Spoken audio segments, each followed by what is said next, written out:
everyone. Hello and welcome back to Blacker the Berry. I'm Nikki, and today I want to do something a little fun, different, short, sweet, to the point. Today I'd like to do our first ever Quickie with Nikki.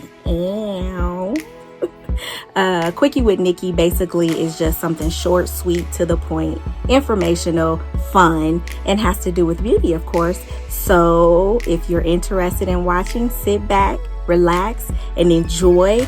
Also, don't forget to subscribe, like, comment, and tell somebody that knows somebody else to come on over and join us at Blacker the Berry.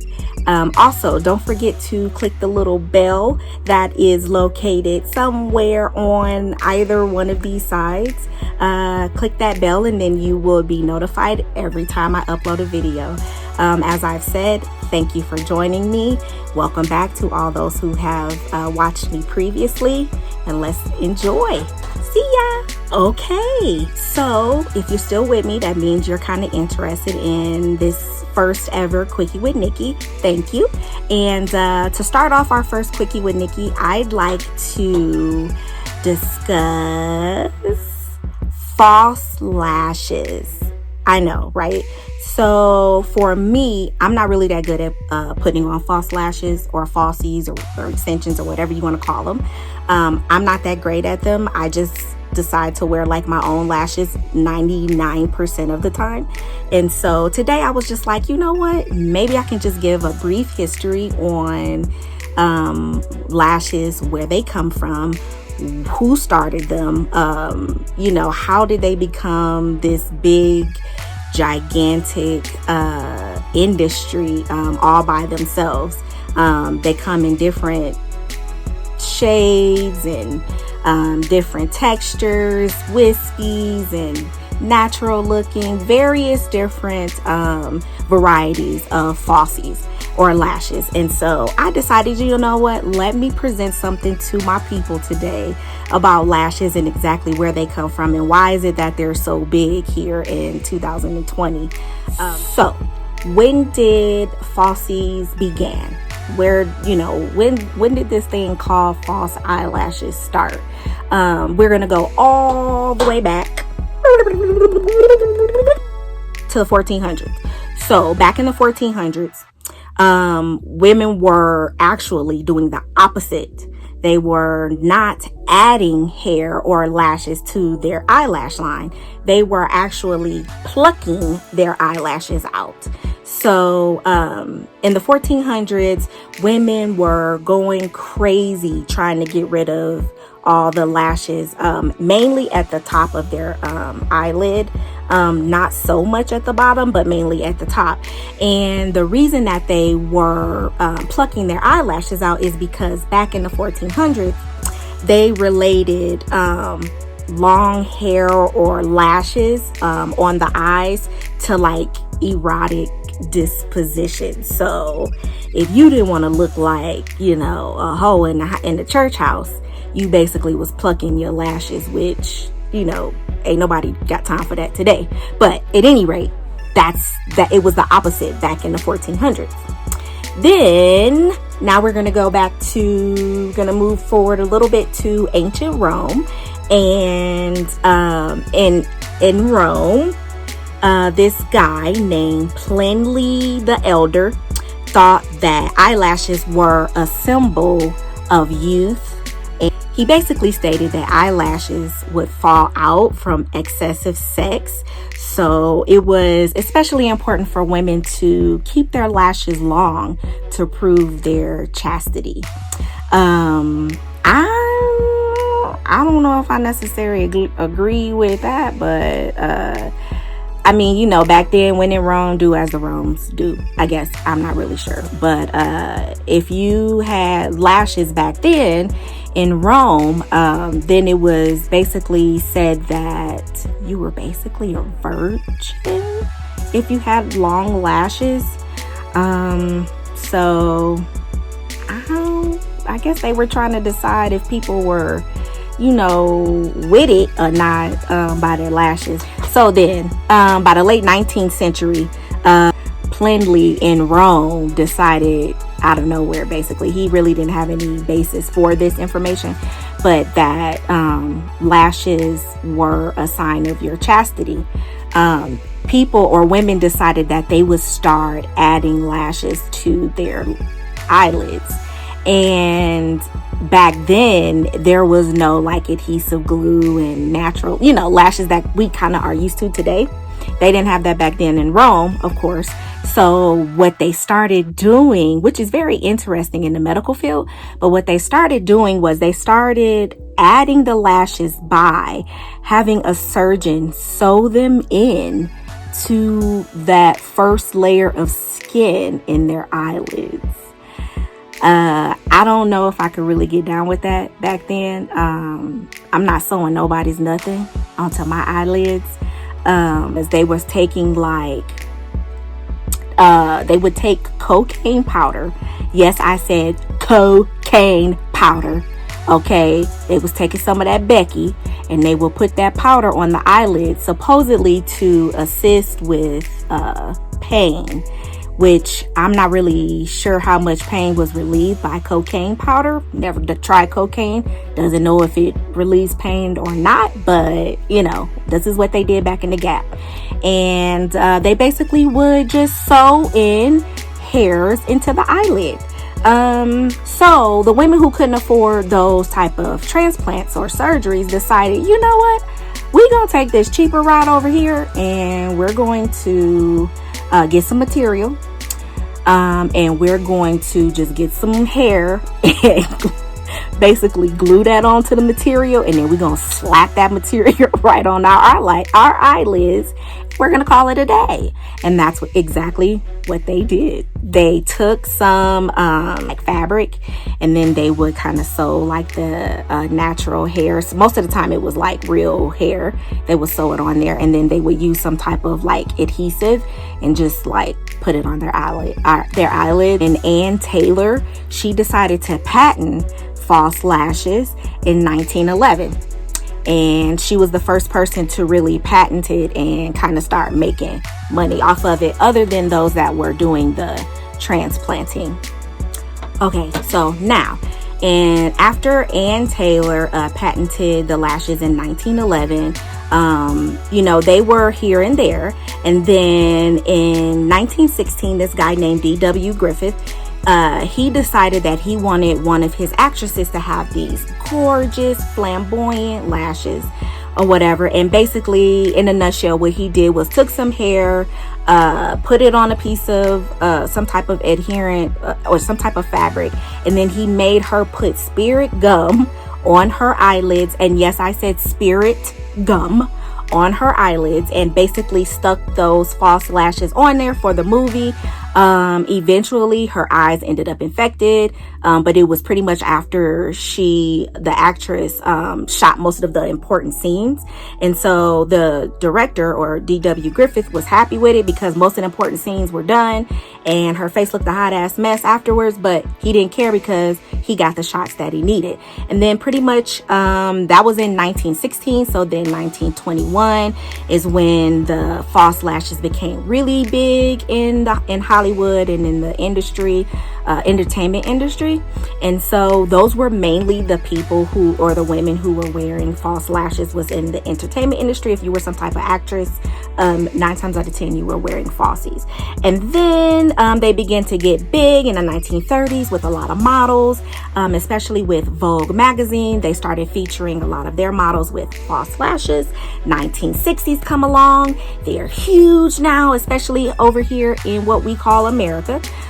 They're big. A lot of models, including the iconic Quickie. She was known for these big, bubbly, just like doughy-eyed eyes. And so she oftentimes would wear the false lashes at the top, at the bottom. And then here comes the 1970s, 1980s. They were really big. In the 90s, they kind of went out of style. But then people like Pamela Anderson and Carmen Electra, even Anna Nicole Smith started bringing back that 1950s kind of glam. And so they, of course, had the big boobs and the small waistline with the blonde hair or the big hair. hair, and then their false lashes. And then 2000s or early 2000s, and then here on out, they pretty much, lashes have just pretty much stuck around and have been here for the long haul. And they're difficult as hell for me to get on. So today I'm going to try in front of my beauties to apply some falsies. But what I'm not going to do is just put on some regular schmegular lashes with the lash glue. I decided to try these. These are magnetic lashes. I got these just at a drugstore, and it's by Kiss. And this is their double strength magnetic lashes. It says that it has some biotin in them, which they're kind of like infused in there, dermatologically tested, paraben free. It comes with like a magnetic eyeliner. And yeah, so I'm gonna try to put these on with you guys. So if I struggle, I don't care. I might not get them on today because I'm not used to this, but you know what? We'll have a laugh together. This is gonna be fun though. I'm actually kind of excited.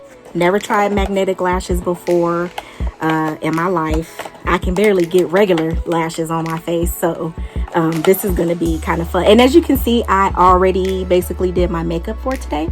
You guys tell me if you like it or not. I even put on a little bit of eyeshadow, guys, just to kind of give my eyes some dimension. What do you guys think? Okay guys, so what I decided to do was grab one of my felt tip liners.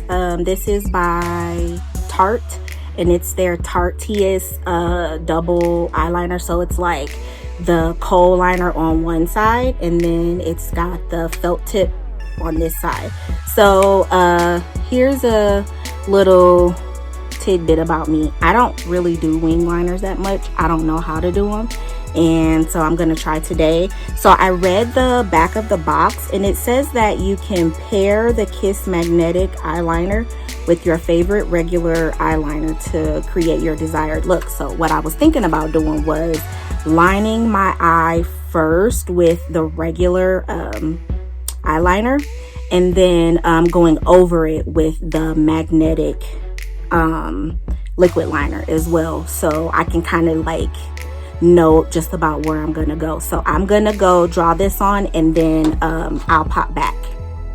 Okay, so I am back, and I don't know if you can tell, but I do have the liner on. I hope you can tell. I mean, it's pretty obvious, but and so here is the magnetic liner, and I'm basically going to go over this liner with the magnetic liner. If I can get this big thing open. I don't know if I got too much oil on my hands or what, but okay, there we go. And then I am going to apply this.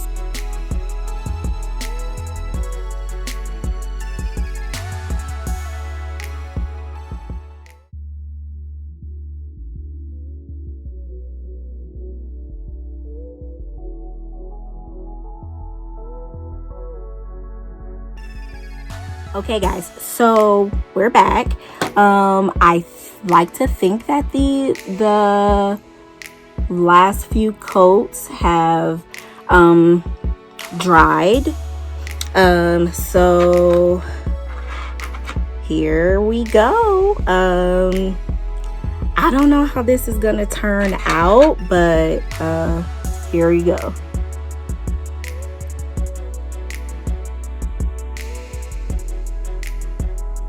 Can you see it, guys?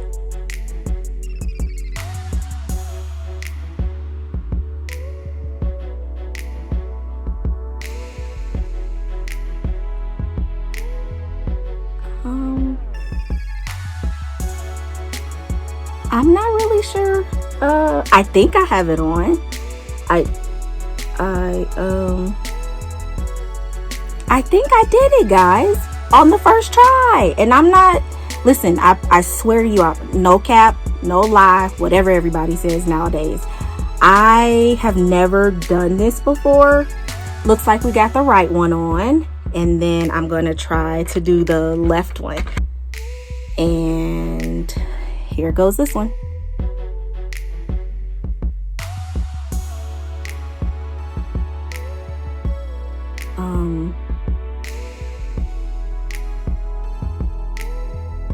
I don't know why, but I like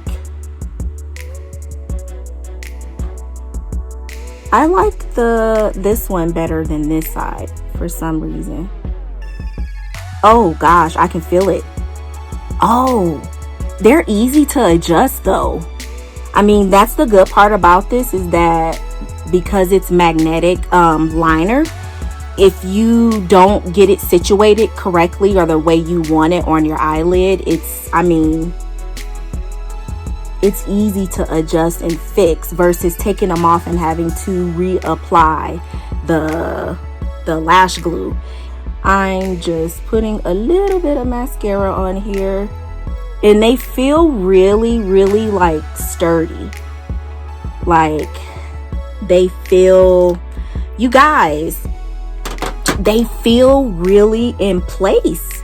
I mean, they don't feel like they're going anywhere. I actually like doing these way better than I do the false lashes with the glue and the adhesive.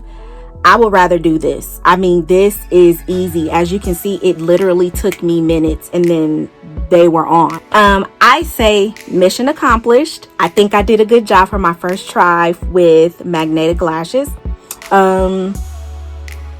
Do I think this is worth a purchase? Yes. I do think you get your money's worth. The box does say that they last up to 16 hours. It says wind resistant, reusable, and no smudge. Thank you everyone for joining me on Black of the Berry, and this is our first ever Quickie with Nikki. As I said, make sure you subscribe, like, comment, hit one of those, the bell, wherever it is down here. Hit the bell so that you are notified every time I upload a video, and please be kind to one another and enjoy life. Thank you guys. Bye.